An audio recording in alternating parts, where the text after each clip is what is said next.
Hi, it's Jennifer Mazzarolo, president of Maverick Consulting Group, and I know I'm one day late, but I had a good reason. Today is Wednesday, August 30th. Here's today's Maverick moment. I was moving my son back to university, so I do have to put on my mom hat and do my duties. Today I wanted to talk quickly about something that I thought was interesting as I'm dealing with it kind of this week. I've got two clients going to potential finals with a couple of candidates and looking at how we can decide between the two candidates that are finalists. So I thought this would be interesting for potentially HR partners and or anyone in the hiring capacity that might want to think about, okay, what kind of criteria do I use? This is you thinking out loud. What kind of criteria do I use to decide between two really good candidates that are, 1A and 1B? How do I decide who's going to get the offer? So, some things that I think about, and I've just written them down here, as you can see. And I've reordered them. So, the first one is technical skills. Obviously, they have to be able to do the job. And as you're looking at the job description, and you've interviewed them hopefully at least twice, and you've had other people interview them at least once, and that can be a business partner, it can be a key stakeholder, it could be someone else on your direct team, it could be someone from HR. You want to assess the candidate's technical skills in order to be set up for success to do the job. So that's that. Number two, ability to integrate with the culture and the team. Now, I purposely did not use the word fit. Why? Because I'm a maverick and I hate that word. Hate the word, they weren't a fit or they would be a good fit. Okay, narrow it down. Be specific. What do you mean by that? Okay, in my case, I'm going to just call it and say what I mean is the person's ability to integrate with the culture and with the team. So that's, a no-brainer. Now, I've moved some things around. So my next one was actually flight risk. So a lot of companies want to hire the up-and-comer and they want to, have that bright, shiny penny. But newsflash, the bright, shiny penny wants to turn into a bright, shiny quarter in 2 years or less. So are you going to be able to give that bright, shiny penny the opportunity to become a quarter? Do you think you're ever going to be able to do that? If not, that candidate just went to the top of the flight risk list.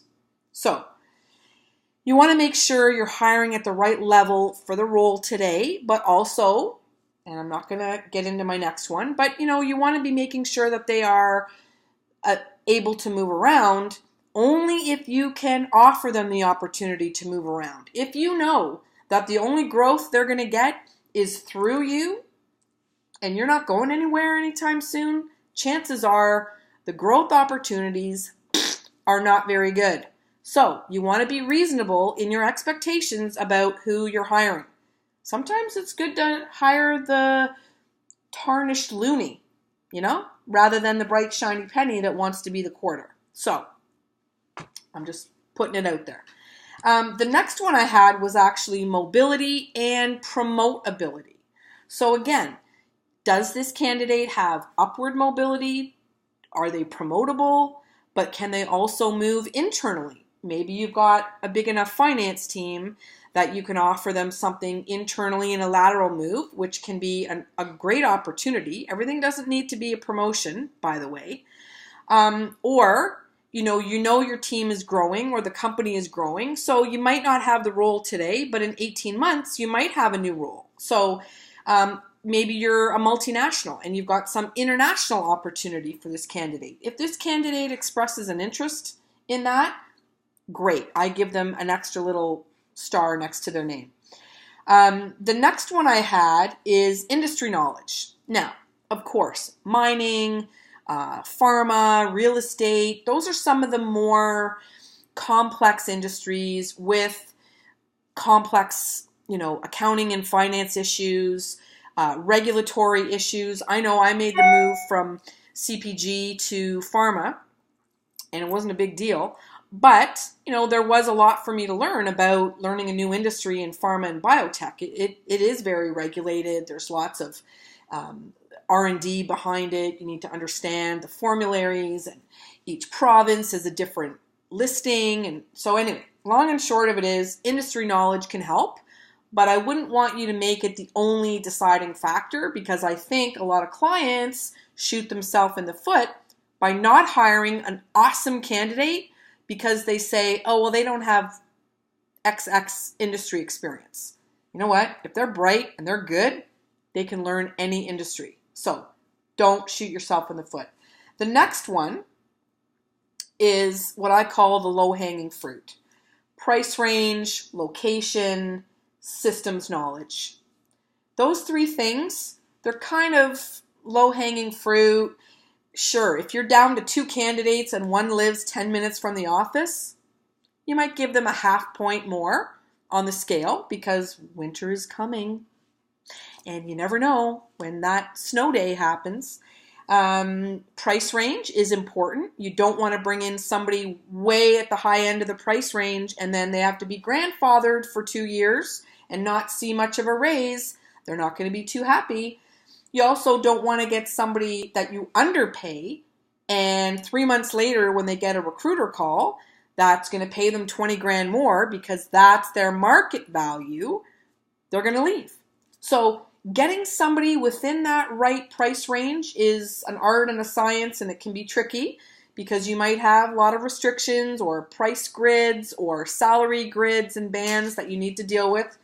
But honestly, you got to deal with the compensation issue, and it's better to deal with it up front. Systems knowledge, low-hanging fruit. If they don't know SAP, really, who cares?